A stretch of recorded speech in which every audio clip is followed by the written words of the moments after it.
A'udzubillahi minasyaitonirrajim. Bismillahirrahmanirrahim. Teman-teman, di video ini saya ingin mengakui bahwa tahlilan itu ternyata ada dalilnya. Ternyata ritual 7 hari, 40, 100, 1000 hari itu ada dalilnya, teman-teman. Ada teksnya lah begitu. Dan di sini yang menyampaikan adalah seorang Habib. Dan bahkan bukan cuma sampai ada dalilnya, teman-teman. Tahlilan itu ternyata jatuh hukumnya kepada sunnah. Bukan bid'ah lagi, tetapi sunnah. Luar biasa, sangat-sangat luar biasa. Dan di sini saya ingin memberikan tanggapan terhadap pernyataan Habib ini atau dalil tersebut. Apakah dalil ini patut untuk kita jadikan rujukan pegangan sebagai landasan pembenaran amaliyah tahlilan? Ya, karena apa? Ini sungguh suatu yang bukan main sebenarnya. Ya, meskipun awalnya tradisi ini adalah tradisi Hindu ya. Memang dulu itu menurut Ustadz Adi Hidayat, tradisi kenduri kematian ini 7 hari sampai 1000 hari itu adalah tradisinya orang-orang jahil zaman dahulu ya, sebelum Islam masuk ke Indonesia. Baru setelah adanya Wali Songo atau sunan-sunan ini, kenduri kematian selama 7, 40, 100 ribu itu dirubah. Dia dirubah bacaannya, dirubah cara-caranya. Tetapi tradisinya masih tetap dilanjutkan, teman-teman. Banyak dari kalangan Nahdiyin, terkhusus orang-orang awam di bawah sana, menganggap kalau tahlilan itu sebagai runtutan dari apa yang diajarkan Nabi. Yang pertama, memandikan jenazah, mengkafani, mensolatkan, lalu mengkuburkan. Dan tidak berhenti sampai di sini. Kalau Nabi kan berhenti sampai di sini. Sampai menguburkan, tidak ada ritual-ritual apa lagi. Tetapi di Indonesia ditambah, ada tambahan ritual 7 hari sampai ke 1000 hari. Dan di sini apakah benar? Ternyata ada dalilnya, teman-teman. Coba kita simak dan saksikan seperti apa dalil-dalil tersebut. Afwan mau tanya, apa hukum dari tahlilan? Tahlilan itu boleh, ada, bahkan bisa dikatakan sunnah. Tuh, ini yang menyatakan adalah seorang Habib, namanya Habib Ali Al-Hinduan. Saya tidak tahu Al-Hinduan ini maksudnya apa, berasal dari mana, margakah atau apa Al-Hinduan ini, saya tidak paham. Dan beliau memberikan statement kalau tahlilan ini sebagai amaliyah yang sunnah. Bukan cuma boleh, tapi sunnah. Coba kita lanjut. Dalilnya ada dalam kitab Al-Hawi lil Fatawa. Perkataan daripada Sayyidina Umar bin Khattab yang ada di gambar berikut ini. Beliau mengatakan boleh berdoa kepada mayit mulai dari malam 1, 2, 3. Lanjut ke 7, lanjut ke hari 25, 40, 100 sampai 1000 hari. Itu ada semuanya dan diperbolehkan tahlil. Boleh. Afwan mau tanya apa? Oke, kita ulang sekali lagi ya teman-teman, biar kita lebih seksama menyaksikan bagaimana hukumnya. Bahkan disunahkan katanya. Apa hukum dari tahlilan? Tahlilan itu boleh, ada, bahkan bisa dikatakan sunnah. Dalilnya ada dalam kitab Al-Hawi lil Fatawa. Perkataan daripada Sayyidina Umar bin Khattab yang ada di gambar berikut ini. Beliau mengatakan boleh berdoa kepada mayit mulai dari malam 1, 2, 3. Lanjut ke 7, lanjut ke hari 25, 40, 100 sampai 1000 hari. Itu ada semuanya dan diperbolehkan tahlil. Boleh. Jadi kalau sudah diperbolehkan, berarti apa? Sudah dilakukan sama Umar. Ya, berarti Umar beserta para sahabat yang lain itu mentahlilkan, teman-teman. Ketika Nabi Muhammad wafat, Abu Bakar dan Umar mentahlilkan Nabi Muhammad, ya, mengadakan acara-acara 7 sampai 1000 hari. Abu Bakar, Umar, Utsman, Ali, Aisyah, pokoknya semua sahabat Hasan wal Husain itu ditahlilin, teman-teman. 7 sampai 1000 hari. Karena apa? Sunnah.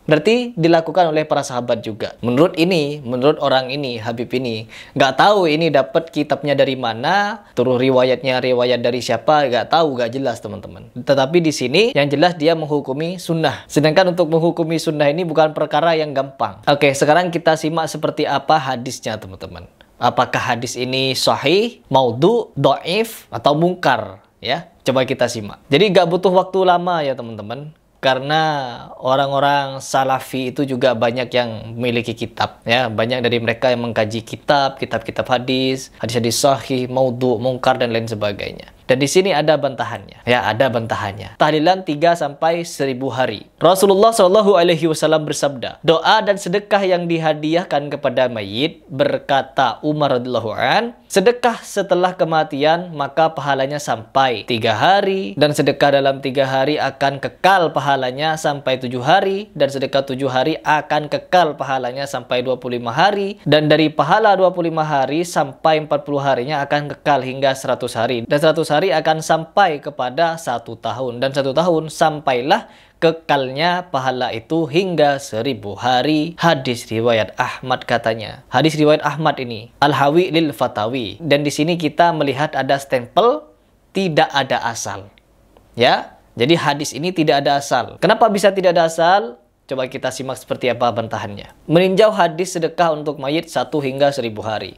Diriwayatkan Rasulullah SAW bersabda, sedekah itu hadiahnya untuk mayit. Itu yang tadi kita bacakan ya teman-teman. Al-Hawi lil Fatawi juz 2 halaman 198.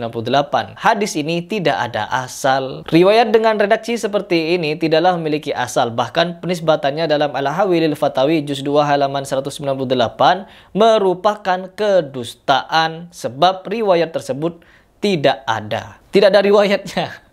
Ya Allah. Tim hadis lemah. Jadi ada akun Instagram yang selalu meninjau hadis-hadis lemah, hadis-hadis maudhu, mungkar, dan lain sebagainya. Hadis ini tidak ada asal. Coba kita baca caption. Hadis maudhu, palsu teman-teman.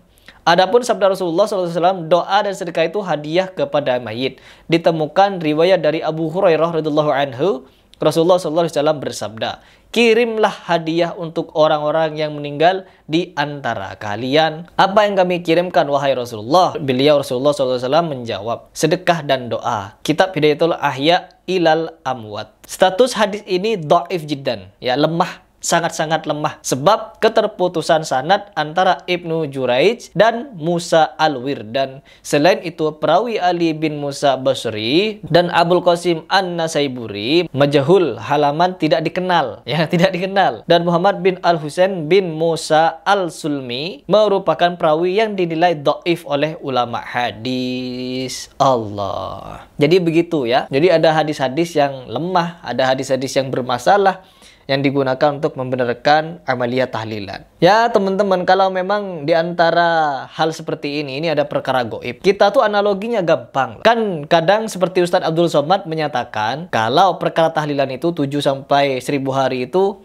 Nabi tidak melakukan, bahkan 4 imam mazhab tidak melakukan. Ada pada zamannya tabi'in, yaitu Imam Atha atau Tawus Al-Yamani, yang kita kenal dalilnya bahwa selama 7 hari ada perkara goib. Ketika kita mendengar pernyataan tersebut teman-teman, ada perkara goib yang Nabi Muhammad tidak tahu dan diketahui oleh tabi'in, maka siapa di sini yang berdusta? Siapa yang berdusta? Bahwa Allah Subhanahu wa taala telah menyempurnakan Islam ini selama Nabi Muhammad masih hidup. 23 tahun Nabi Muhammad menjadi Rasul, mengajarkan Islam kepada kita. Ternyata masih ada ajaran yang belum selesai, yaitu kenduri kematian. Ternyata ada perkara goib katanya di kematian itu. Dan ini teman-teman yang tidak dapat dibenarkan. Seolah-olah Nabi Muhammad belum tahu perkara goib itu. Belum sempurna mengajarkan Islam. Belum sempurna mengajarkan bagaimana merawat kematian. Ketika Siti Khadijah meninggal, ketika anak-anak Nabi meninggal, seolah-olah Nabi Muhammad, hei Nabi, Anda masih belum sempurna ngajarin Islam. Anda belum terlalu baik mengajarkan Islam. Kita itu kalau ada orang meninggal, harusnya setelah kematian harus ada acara 7 hari, wahai Rasulullah. Anda belum sampai di situ ilmunya. Pantas gak kita ngomong seperti ini ke Nabi Muhammad?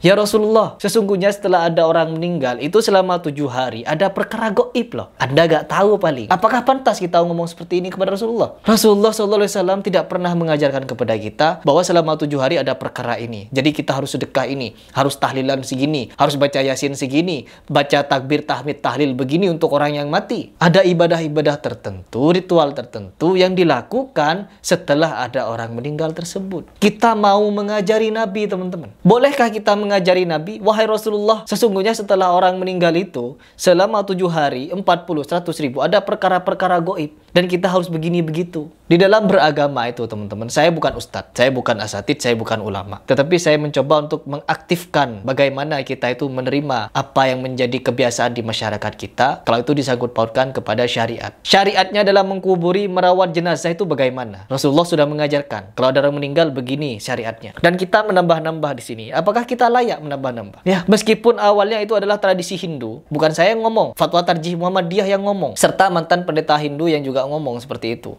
Ada kitabnya. Saya siapa? Saya hanya berhujjah kepada mereka. Begitu. Dan di sini tetap kenapa banyak kalangan-kalangan dari Salafi dan Muhammadiyah menolak tahlilan itu, karena kita merasa ajaran Nabi Muhammad di dalam kenduri kematian masih kurang, jadi perlu ditambahi begitu. Menganggap ajaran Nabi Muhammad itu belum sempurna, maka itu bisa menjadi penyebab pembatalan Islam. Orang Muhammadiyah lebih berhati-hati. Dan ini juga akan saya bahas dari pembahasan Ustadz Adi Hidayat. Karena ada netizen yang meminta saya untuk membahas ceramah Ustadz Adi Hidayat secara full. Dan di video berikutnya saya akan membahas pernyataan Ustadz Adi Hidayat mengenai bid'ah secara keseluruhan. Full, agar kalian bisa paham bagaimana maksud dan tujuan beliau. Saya respect kepada Ustadz Adi. Sangat-sangat respect. Tapi di bagian ini, di bagian perkara bid'ah ini, saya masih kurang. Saya masih perlu meneliti lagi. Ya, saya pribadi mau meneliti. Entah kalian mau bagaimana, itu terserah kalian. Setiap orang akan bertanggung jawab atas dirinya masing-masing. Kecuali kita dianjurkan untuk menasihati dalam kebenaran dan ketakwaan. Begitu.